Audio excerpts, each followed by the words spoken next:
4 वाजता राज्य निवडणूक आयोगाची पत्रकार परिषद। आज तारीख जी आहे ती जाहीर होणार आहे। पालिका निवडणुकीच्या तारखा ज्या आहेत त्या आज जाहीर होणार आहेत। स्थानिक स्वराज्य संस्थांच्या निवडणुकांबाबत सुद्धा स्पष्टता येणार आहे। भाजपचे नेते सुधीर मुनगंटीवार आपल्या सोबत आहेत। मुनगंटीवारजी, आज संध्याकाळी 4 वाजता राज्य निवडणूक आयोगाची पत्रकार परिषद होतीये, तुमची पहिली प्रतिक्रिया? नाही, साधारणतः 31 जानेवारीच्या अगोदर निवडणुका घेणं क्रमप्राप्त आहे 31 जानेवारी 2026 हो। आणि म्हणून आज अपेक्षा आहे, कारण जो कालावधी नियमात द्यावा लागतो, मग तो अर्ज भरण्याचा असेल, त्याच्या छाननीचा असेल, चिन्ह वाटपाचा असेल, विड्रॉलचा असेल आणि त्या विड्रॉल पासून मतमोजणी यापर्यंतचा जो कालावधी आहे तो नियमानुसार द्यावा लागतो। आणि म्हणून अपेक्षा अशी आहे की आज जर ही घोषणा केली नाही तर मग तुम्ही 31 जानेवारी पर्यंतचा 29 महानगरपालिकेचा कार्यक्रम घेणं हे मग अडचणीचं ठरेल। मुनगंटीवारजी, विरोधकांकडून सातत्याने मतदार याद्यांमधल्या घोळाबाबत टीका टिप्पणी जी आहे ती करण्यात आलेली होती आणि या संदर्भातला आंदोलन मोर्चा सुद्धा काढण्यात आलेला होता। आपल्याला तर माहितीच आहे, जोपर्यंत या मतदार याद्यांमधला घोळ हा सुटत नाहीये, संपत नाहीये, तोपर्यंत निवडणुकांच्या तारखा जाहीर केल्या जाऊ नयेत अशी एक मागणी होती। आज ज्या वेळेला राज्य निवडणूक आयोग ही पत्रकार परिषद घेतेय तर याकडे तुम्ही कसं पाहता? नाही, मला व्यक्तिगत रीतीने वाटतं, मागेही मी असं चॅनलच्या चर्चेत सुचवलं होतं की या संदर्भात कोर्टात गेलं पाहिजे। या संदर्भात निवडणूक आयोगाकडे रिप्रेझेंटेशन देऊन त्यांच्याशी चर्चा केली पाहिजे। पुरावा सहित मतदार यादीच्या संदर्भामध्ये तर्कसंगत आपली बाजू मांडली पाहिजे। फक्त पत्रकार परिषद घेऊन प्रश्न सुटत नाही। तुम्ही एक्झाम द्यायची असेल तर एक्झामचा फॉर्म भरावा लागतो आणि एक्झाम फॉर्म न देता अशा पद्धतीने आता तुम्हाला बूथ लेवल एजंट एक नियुक्त करता येत होते, तुम्ही नियुक्त केले की नाही मला माहित नाही। खरं तर आपल्याला ही सकारात्मकपणे या निवडणुकीच्या प्रोसेसमध्ये आपण त्याचा भाग व्हावं लागतं। अचानकपणे आपण कधीतरी म्हणायचं की आता मतदार यादीमध्ये गडबड दिसत आहे, तर असं अचानकपणे म्हणण्याला निवडणूक आयुक्त कधीच त्याला उत्तर देऊ शकत नाही, कारण शेवटी मग 5-5 वर्ष तुम्ही काय केलं हा प्रश्न उद्भवतो। आणि म्हणून मला व्यक्तिगत रीतीने वाटतं की निवडणूक आयोग आणि आयुक्त महोदय पत्रकार परिषदेमध्ये जर एखाद्या पत्रकार बंधू भगिनींनी प्रश्न विचारला त्याचं उत्तर देतील।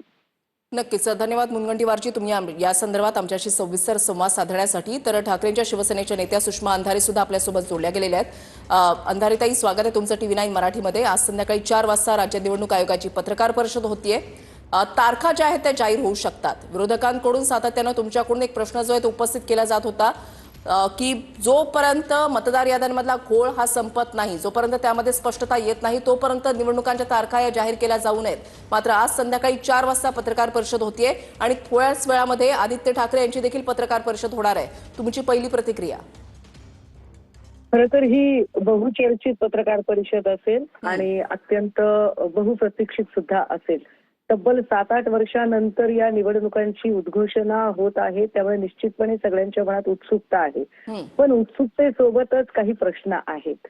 मुळात मनसेकडून एकट्या मुंबईच्या बद्दल 4.5 लाखांपेक्षा जास्तीचे हरकतीचे मुद्दे नोंदवले गेले आहेत। आमच्या पक्षाकडूनही अनेक आक्षेप मतदार याद्यांबद्दल नोंदवलेले आहेत। त्यामुळे त्यांनी निश्चितपणे निवडणुका जाहीर कराव्या, पण त्या निवडणुका जाहीर करत असताना ते आधीच्या याद्यांचं काय करणार आहेत, मतदार याद्यांमधल्या घोळाबद्दल त्यांची काय भूमिका आहे। सगळ्यात महत्वाची गोष्ट की आता नगर परिषदांच्या निवडणुका जेव्हा होत होत्या तेव्हा त्या निवडणुकांमधला अभूतपूर्व गोंधळ आपण बघितलाय। तशा पद्धतीने की 3 तारखेला लागणारा निकाल 21 तारखेवर गेला, मग काही निवडणुका स्थगित करण्यात आल्या। हे जी गोंधळाची स्थिती आहे ती गोंधळाची स्थिती आत्ताही राहणार आहे का? निवडणूक आयोगाने या सगळ्या प्रश्नांचं उत्तरं दिली पाहिजे।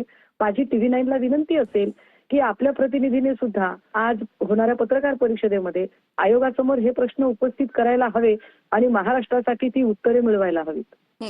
अंधारेची, आता निवडणुकांच्या तारखा जर आज संध्याकाळी 4 वाजता जाहीर झाल्या तर तुमच्या पक्षाची पुढची भूमिका काय असणार आहे?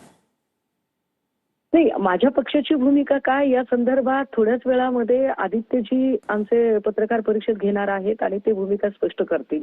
मात्र आता TV9 वर जी सुधीर भाऊंची प्रतिक्रिया चालू होती ती मी ऐकली आणि सुधीर भाऊ असं म्हणत होते की तुम्हाला परीक्षेला जायचंय तर परीक्षेचा अर्ज भरावा लागेल.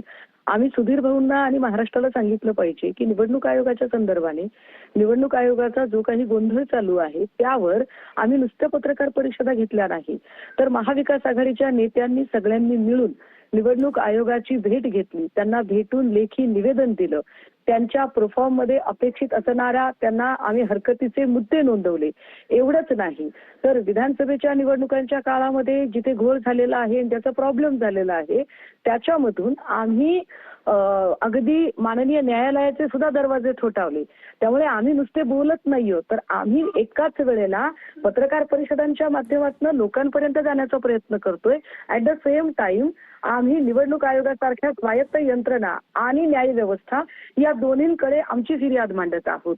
परंतु जर फक्त आणि फक्त भाजपचंच ऐकून घ्यायचंय आणि विरोधकांचं ऐकूनच घ्यायचं नाही असं जर काहीतरी जर एक कल्ली कारभार चालणार असेल तर काय बोलणार. आजच्या या निवडणूक आयोगाच्या पत्रकार परिषदेमधून तुमच्या अपेक्षा काय आहेत? आजच्या पत्रकार परिषदेत माझ्या साध्या अपेक्षा आहेत की आतापर्यंत सगळ्यात महत्वाचं ज्या दुबार मतदार यादीमधली जी नावं आहेत त्या संबंधाने निवडणूक आयोगाने नेमकी काय कार्यवाही केली आहे त्याची स्पष्टता यावी.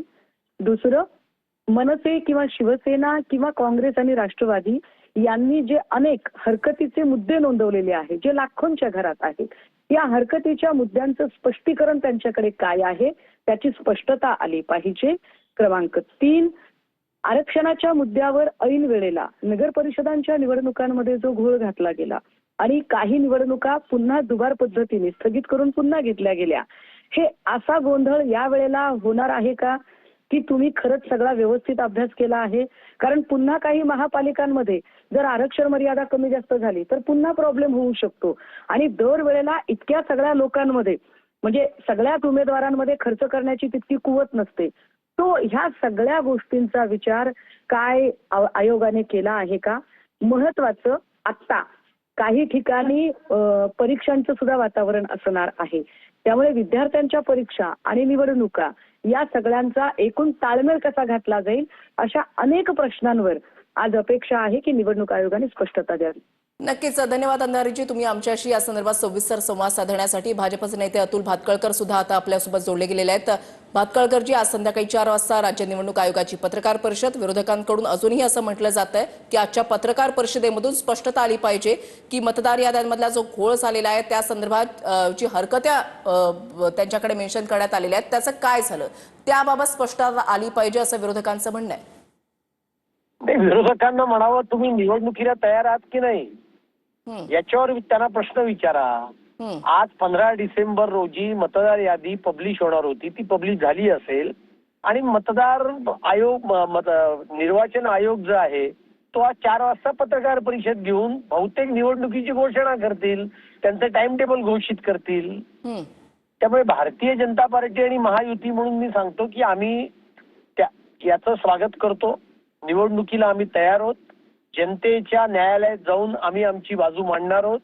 आमचं विकासाचं जे धोरण आहे, आम्ही जो केलेलं काम आहे ते आम्ही जनतेसमोर मांडणार आहोत आणि निवडणुकीला आम्ही तयार आहोत आणि आम्हाला पूर्ण विश्वास आहे की आम्ही निवडून येणार आहोत.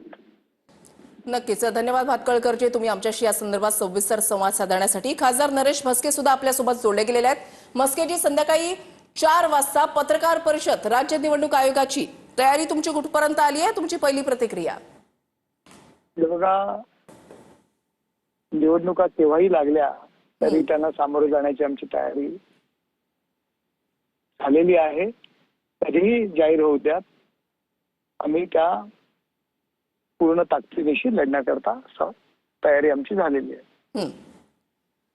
म्हस्केजी, एक प्रकारे विरोधकांकडून जो सातत्याने आक्षेप घेतला जातोय तो म्हणजे मतदार याद्यांवर. मतदार याद्यांमध्ये प्रचंड घोळ आहे, दुबार नावांचा अजूनही कुठल्याही प्रकारे सॉर्टिंग जे आहे ते झालेलं नाही असा आक्षेप विरोधकांकडून घेतला जातोय.